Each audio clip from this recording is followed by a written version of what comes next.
గాలి పీల్చుకుంటూ స్ట్రైట్, గాలి వదులుతూ అదే విధముగా లెఫ్ట్ సైడ్ వివరంగా చేయడం జరుగుతుంది. ఒక 30 minutes.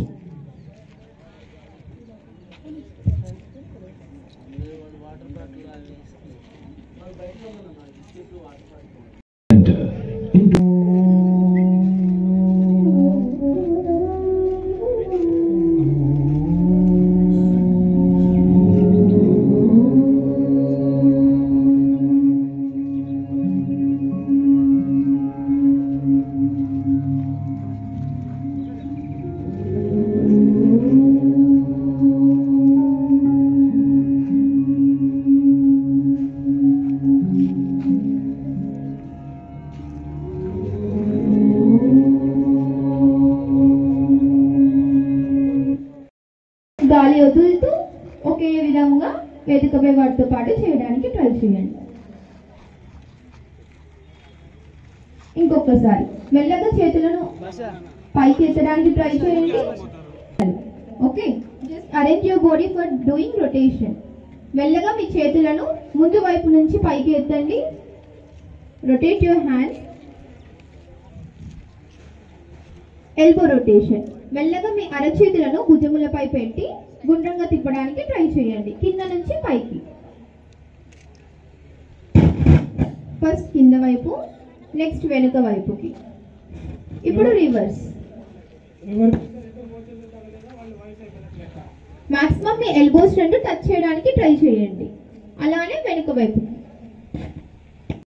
10 ఏళ్ల పిల్లలు వాళ్ళు మనుశ్రీ, మనస్విని, కెనీషా, కృష్ణప్రియ మరియు సాత్విక్ వీళ్ళ ఆధ్వర్యంలో ఇప్పుడు యోగా ప్రదర్శన కార్యక్రమం ఉంటుంది.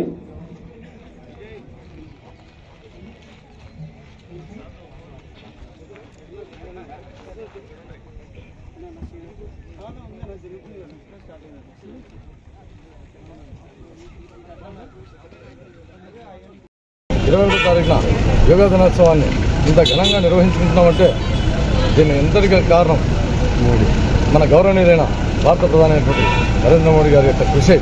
ఎందుకంటే 2014లో అంతర్జాతీయ ఐక్యరాజ్య సమితిలో ఆయన తీర్మానం పెట్టినప్పుడు 193 దేశాలు పాల్గొన్నాయి యోగా గురించి. దాంట్లో 177 దేశాలు ఏకగ్రీవంగా తీర్మానం చేశాయి ఈ యోగాను ప్రోత్సహించాలని చెప్పేసి. ఆ గంట కూడా మన భారత ప్రధానమైనటువంటి నరేంద్ర మోడీ గారికి దక్కుతుంది. అంతేగాక ఈ యోగా వలన ఎంత ఉపయోగకరం ఉందో అందరికీ తెలిసిన విషయమే. మానసికంగా, శారీరకంగా అన్ని రకాలుగా. ఎందుకంటే ఆసనాలతో పాటు ఆరోగ్యం, మన ఉపగాయం అయితేనేమి ఒకటి కాదు, మన జీవితమే ముడిపడింది ఇట్లా యోగాతో. ఎందుకంటే యోగా అంటేనే, యోగా అనే అర్థం దాంట్లోనే ఉంది. యోగా అంటే ఈశ్వరునితో సమానం. మనలో ఉండే మనసు ఈశ్వరునితో మమేకమై చేసేటువంటి యోగానే ఇంత గొప్ప యోగా. కాబట్టి ప్రతి ఒక్కరూ తన దైనందిన జీవితంలో యోగాను ఒక భాగంగా చేసుకొని వారి యొక్క జీవితాన్ని బ్రహ్మాండంగా మలుచుకోవాలని చెప్పేసి ఆశిస్తున్నాను. అంతేగాక ఈ చేయడం వల్ల ఏమైందంటే దీంట్లో మనకు భవిష్యత్తులో కూడా మన ముందు చూపు మనం ఏం చేయాలనేది కూడా మన దివ్యదృష్టి కూడా సాకారం అవుతుంది. ఆ దివ్యదృష్టి వల్ల మనం చేయబోయే పనులు ఏ విధంగా ఉంటాయనేది మనకు ముందే కనబడుతుంది. కాబట్టి యోగాను ప్రతి ఒక్కరూ ఆచరించి తమ దైనందిన జీవితాల్లో వారి యొక్క జీవితాలను మలుచుకోవడానికి కృషి చేయాలని చెప్పి ఆశిస్తూ నేను సెలవు తీసుకుంటాను.